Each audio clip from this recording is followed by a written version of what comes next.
बाळासाहेब पत्रात म्हणतात की मी यांचा कधीच भटीक झालो नाही, यांचा चमचा होणं मी नाकारतो. म्हणून हे सातत्याने या पद्धतीने मोहिमा राबवतात. पण वंचित बहुजनांचं, डॉक्टर बाबासाहेब आंबेडकरांच्या विचारधारेचं, त्या परंपरेचं जे राजकारण आहे ते राजकारण मी सातत्याने इथल्या वंचित समूहासाठी करत राहील.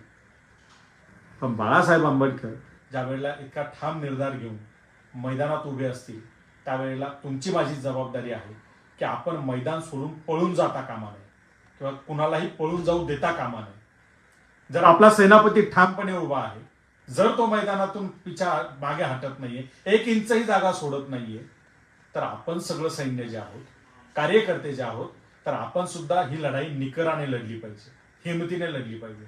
खचून जाऊन, त्रासून, वैतागून